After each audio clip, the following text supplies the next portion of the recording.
Some people are born to love the simple things in life. Mathilde was not one of them. She wasn't evil. She wasn't unkind. She was just tragically, dramatically, hopelessly allergic to anything that wasn't luxury. If beauty had a fan club, she'd be the president. If elegance were a religion, she'd be its most loyal follower. But fate, oh cruel fate, paired her with Loisel, a sweet, gentle, middle-class clerk whose biggest dream was owning a fishing rod. And this is the story of how one night of shine turned into 10 years of shadow. The necklace. Mathilde spent her days feeling like her life was too small for her big dreams. Their apartment felt dull, their furniture felt tired, and even the walls looked like they wanted to apologize to her. Loisel, ever patient, tried to make her happy with simple joys, but Mathilde's heart only beat faster for things that glittered. One evening, Loisel rushed home, breathless with excitement. "Mathilde," he cried, "we've been invited to the minister's grand ball." He expected her to squeal in joy. Instead, Mathilde stared at the invitation as though he'd just handed her an unpaid bill. "Loisel," she whispered dramatically, "I have nothing to wear." And with that single sentence, Loisel's happiness fell straight to the floor. Loisel tried to stay calm. "But you have a dress," he said softly. Mathilde shook her head. "Loisel, that old dress? I can't wear that to a grand ball. People will think I came from the lost and found section." Loisel sighed, deeply. He had no idea what to do. "How much would a new dress cost?" he finally asked. Mathilde quietly said the amount. It wasn't small. Loisel's heart almost stopped, but he still agreed. To make her happy, he gave her all his saved money so she could buy a beautiful gown. His fishing dreams died that day. When the new dress arrived, Mathilde was glowing with happiness. For the first time, she felt beautiful, confident, ready. But the next day, disaster returned. "I have no jewelry," she cried. "How can I wear a beautiful dress with no necklace? I'll look unfinished." Loisel wiped his forehead. "Then borrow something. Ask your friend Madame Forestier." Mathilde froze for a second, then smiled. It was the perfect idea. The next morning, she visited Madame Forestier, who kindly opened her jewelry box. Mathilde's eyes widened when she saw a sparkling diamond necklace. "This one," she whispered. She could already imagine herself shining at the ball. Madame Forestier agreed, and Mathilde rushed home, excited. The necklace shimmered beautifully. Little did she know how much trouble it would bring. The night of the grand ball finally arrived. Mathilde dressed carefully, her hands shaking with excitement. The new gown fit her perfectly, and the diamond necklace sparkled like a tiny galaxy around her neck. For a moment, she simply stared at herself in the mirror. She didn't look like the Mathilde who lived in a small apartment. She looked like someone important, someone the world would notice. Loisel watched her with a proud smile. "You look beautiful," he said softly. At the ball, Mathilde felt like she had stepped into a dream. The chandeliers glowed above her, music floated through the air, and everywhere she went, people turned to look at her. Who is she? She's stunning!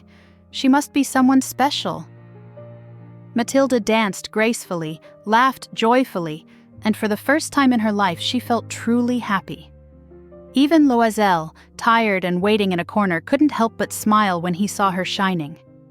Hours passed, and when the night finally ended, Mathilde didn't want to leave.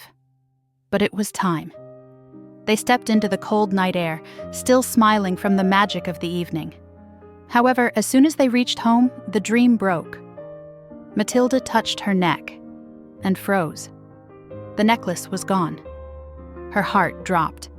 She searched her dress, the floors, her coat, nothing. Loisel searched too, his face turning pale. They looked everywhere, again and again, but the necklace had disappeared. In one night, Mathilde went from the happiest woman in the ballroom to the most terrified woman in the city. She whispered, What are we going to do?" And Loisel had no answer. Not yet. The moment Mathilde realized the necklace was gone, panic rushed through her like a cold wave. "We have to find it!" she cried. Loisel didn't waste a second. He put his coat back on and ran out into the dark streets, still wearing his ball night shoes that were definitely not made for running. Mathilde stayed home, pacing back and forth, tears filling her eyes.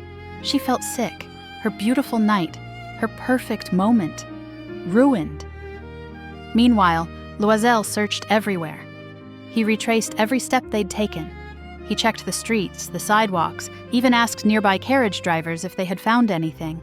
Nothing. By dawn, he returned home exhausted, his face lined with worry. "I didn't find it," he whispered. Mathilde sank into a chair, trembling. "What will we do, Loisel? What will we tell Madame Forestier?" Loisel thought for a moment. His voice was quiet but firm. "We must replace it." Mathilde looked at him in shock.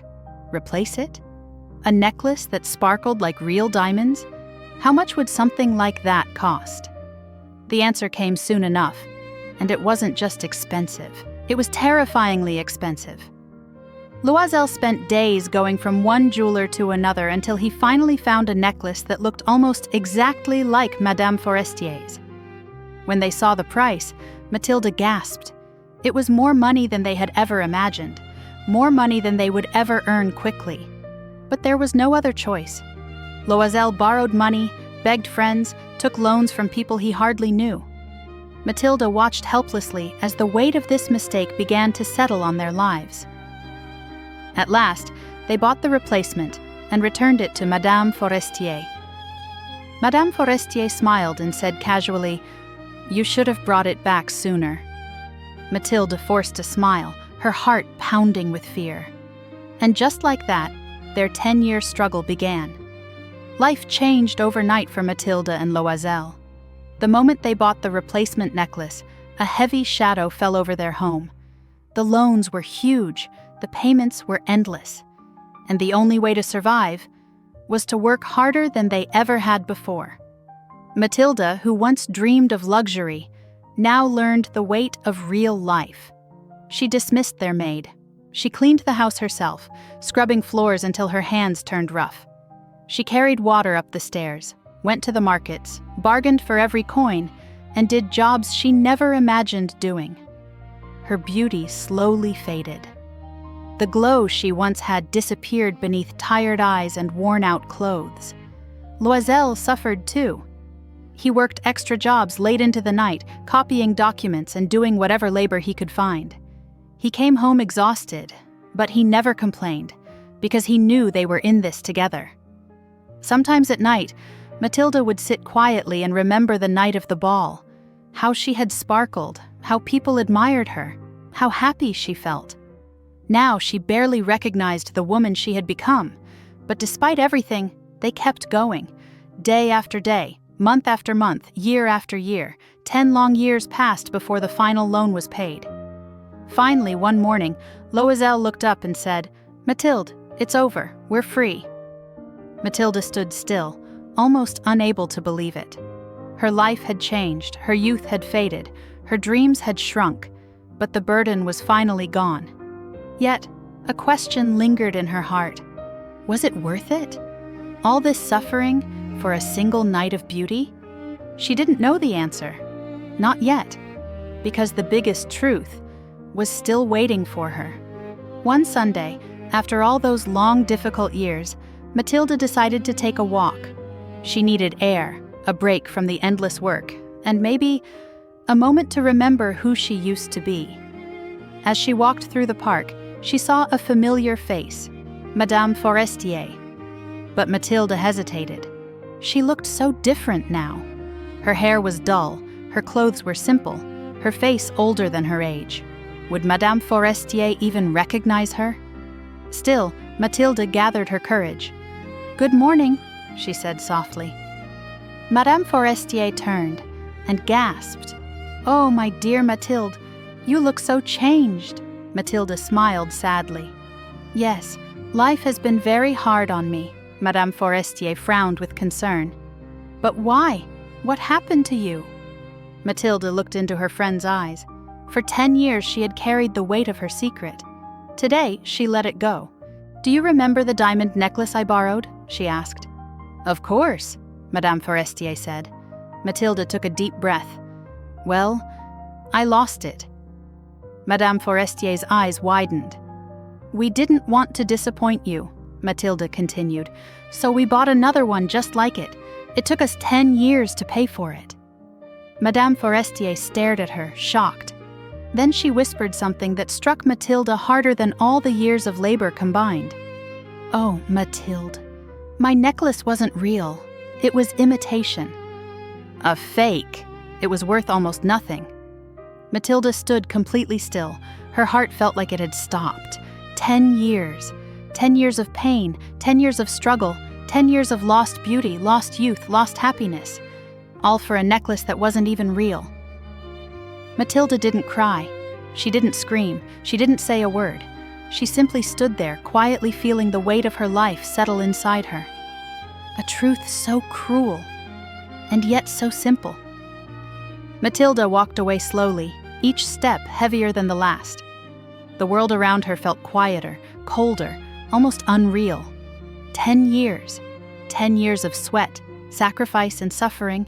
10 years of watching her youth fade, her beauty dim, her dreams crumble. All for a necklace that had no value. A necklace that only looked expensive. A shine that fooled her eyes and cost her everything. And in that silent moment, Mathilde finally understood something she had never seen before. Sometimes the things we chase with all our heart aren't worth the price we pay for them. Sometimes the things that sparkle from far away aren't real treasures at all. And sometimes pride can destroy more than poverty ever will. As she walked home, Mathilde didn't feel angry. She didn't blame anyone, not Madame Forestier, not Loisel, not fate. She simply felt the quiet truth settling in her heart. If she had been honest from the beginning, she would have kept her youth, her peace, her happiness, and the life she once dreamed of. But now, all she had left was a story, a painful one, a powerful one, and one that would remind anyone who heard it. Be careful what you value. Be careful what you chase.